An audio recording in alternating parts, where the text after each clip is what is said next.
Oke, bismillah, sekarang kita mulai masuk ke beberapa ajaran yang menurut saya agak umum dan universal dari Isa, Yesus, kalau lidahnya orang Barat.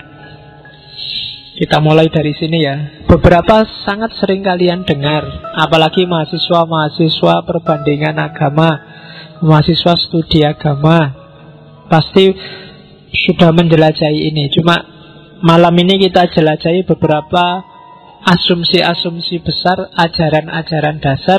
Siapa tahu kita bisa ambil hikmahnya.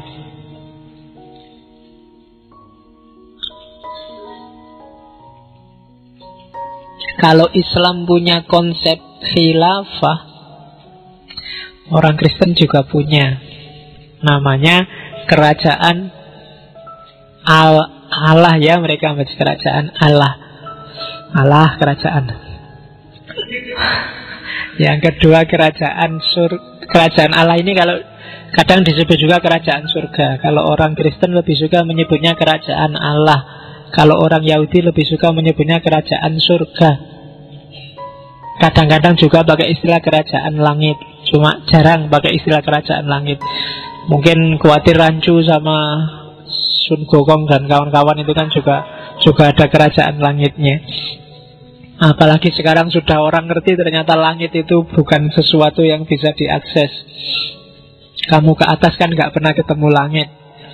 Ya, langit itu di mana ya? Kalau Isra Mi'raj langit lapis ketujuh itu kan kamu pening sendiri mikirnya. Oke, kalau kamu bingung jawab yang Isra Mi'raj langit ketujuh itu apa, ya kayak Nabi Isa tadi, kamu percaya apa enggak? Kan itu aja. Dia benar bagi yang percaya, tidak benar bagi yang tidak percaya. Apa sih kerajaan Allah itu? Kerajaan Allah itu, kerajaan Allah adalah ketika semua hukum Tuhan jalan. Apakah hukum Tuhan yang disebut sunatullah berhubungan dengan mekanisme alam, ataukah hukum Tuhan dalam bentuk moralitas yang harus dijalani manusia, muamalah, ataukah hukum Tuhan dalam bentuk perilaku yang harus dilakukan manusia dengan orientasi vertikal yang namanya ibadah.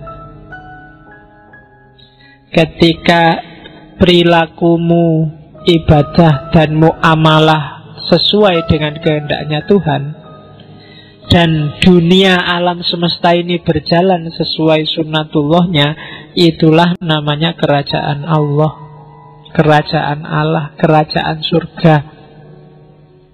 Jadi di Alkitab sering disebut Allah yang aktif memerintah di dunia. Jadi yang di sekelilingmu ini semua yang terjadi itu sejalan dengan kehendaknya Allah. Kalau alam semesta kan pasti sejalan. Yang bisa tidak sejalan, yang bisa membantah dan ngeyel, itu satu-satunya manusia. Manusia itu tidak cuma bisa membantah dan ngeyel, bahkan dia bisa ngerusak yang sudah sesuai dengan hukum Allah. Dia rusak sehingga jadi nggak sesuai.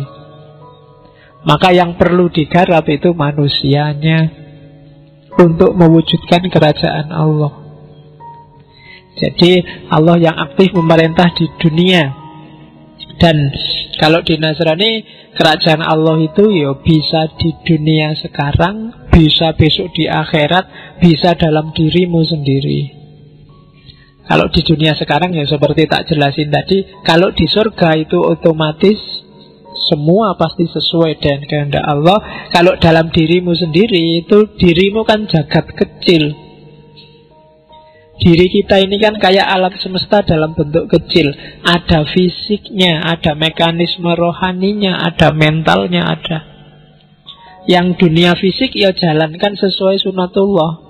Kalau lapar ya makan, kalau haus ya minum, kalau pingin kawin ya kawinlah, kalau punya uang, kalau punya pacar. Loh ya kan? Kalau merasa kesepian, carilah teman. Itu kan dimensi-dimensi sunatullah fisik. Mungkin ada dimensi mental, ada dimensi rohani. Kelola itu sesuai kehendaknya Allah. maka kamu sedang mendirikan kerajaan Tuhan dalam dirimu.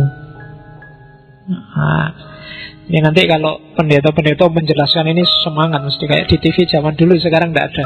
Yang ada tante-tante itu yang bilang saudara-saudara, ya itu yang dijelaskan kan ini biasanya. Saya tidak tahu sekarang ada di mana beliau ya. Itu kan menarik, kalau siang-siang ngantuk-ngantuk, minggu-minggu habis jalan-jalan nyetel kan ada itu di TV. Oke, intonasinya kan tidak terlupakan. Kerajaan Allah.